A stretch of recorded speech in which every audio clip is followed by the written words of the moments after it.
ভুল তথ্য, অপতথ্য এবং একেবারে ডাহা মিথ্যা তথ্য এবং হচ্ছে ইন্টেনশনাল এআই, এগুলোর বিরুদ্ধে আমাদেরকে লড়াই করতে হবে। আমাদের অন্তর্বর্তীকালীন সরকার, এই সরকারটা একটা সিঙ্গেল আইডিকে অ্যাকাউন্টেবল করে নাই, একটা সিঙ্গেল আইডিকে তারা অ্যাকাউন্টেবল করে নাই।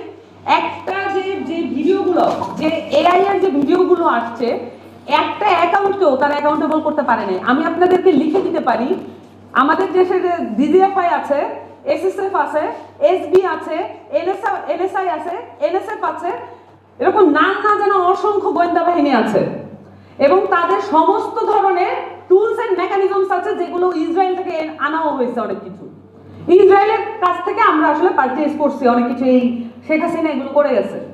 এই টুলস এন্ড মেকানিজমস দিয়ে আমাদের পক্ষে সম্ভব প্রত্যেকটা লোককে অ্যাকাউন্টেবল করা, কিন্তু আমাদের ইন্টারিম গভর্নমেন্ট সেটা করে নাই।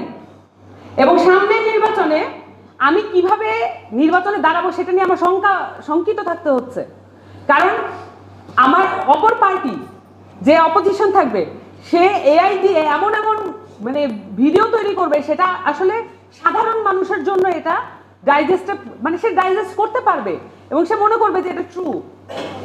এবং মানে এই যে একটা ভয়াল পরিস্থিতি তৈরি হলো 5 আগস্টের পরে, এআইকে ব্যবহার করা, মিথ্যা তথ্য, অপতথ্য, ভুল তথ্য। দেখেন, আমি একটা কথা বলি, এনসিপি, ছাত্রশক্তি, যুবশক্তি, এই যে আমাদের সংগঠনগুলোকে আমাদের মিডিয়া অনেক রকমভাবে ফ্রেমিং করে এবং এটা আবার ফ্রেমিং করার একটা ওয়ে আছে যে একটু অ্যাকাউন্টেবল করা। আমি কিন্তু এটাকে পার্সোনালি খারাপভাবে কখনোই নেই। আমি নেই কি জন্য? আমি মনে করি যে এনসিপি, এখানে অনেক মানুষ এখন যুক্ত হবে, আমরা তো চিনি না কে কেমন। অ্যাকাউন্টেবল করতে থাকলে এই পার্টিটার সম্ভাবনা যদি একটু কমও থাকে বা মাঝারি থাকে, তাহলে অন্তত যারা সুবিধাবাদী তাদের কাছ থেকে আমরা অন্তত একটু মুক্ত থাকবো।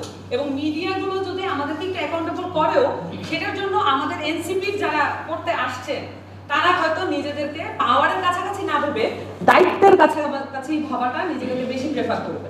সো এইটা আমি পজিটিভলি নেই, কিন্তু ভুল তথ্য, অপতথ্য এবং একেবারে ডাহা মিথ্যা তথ্য এবং হচ্ছে ইন্টেনশনাল এআই, এগুলোর বিরুদ্ধে আমাদেরকে লড়াই করতে হবে।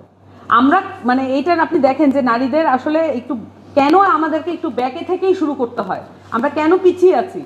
আপনারা ধরেন, আপনারা মাঠে গেলে আপনারা আহত হতে পারেন, নিজের কর্মী বা অপর কর্মী বা আপনার অপোজিশনের লোক দিয়ে আপনারা আহত হতে পারেন। এলাকায় গেলে আপনাদের হয়তো একটা পোস্ট না দেওয়া হতে পারে, উপরের পোস্ট আপনারা না পেতে পারেন, আপনাদেরকে হয়তো বলা হতে পারে আপনি তো অত বেশি পলিটিক্সটা বোঝেন না, আপনি কয়েকদিন পরে আসেন, এগুলো বলা হতে পারে। এগুলো মেনে নেওয়া যায়, কিন্তু আপনাদের যেটা ফেস করতে হয় না, পুরুষ সহকর্মীদের বলছি, আপনাদের যেটা ফেস করতে হয় না সেটা নারীদের অনেকাংশে বেশি ফেস করতে হয়।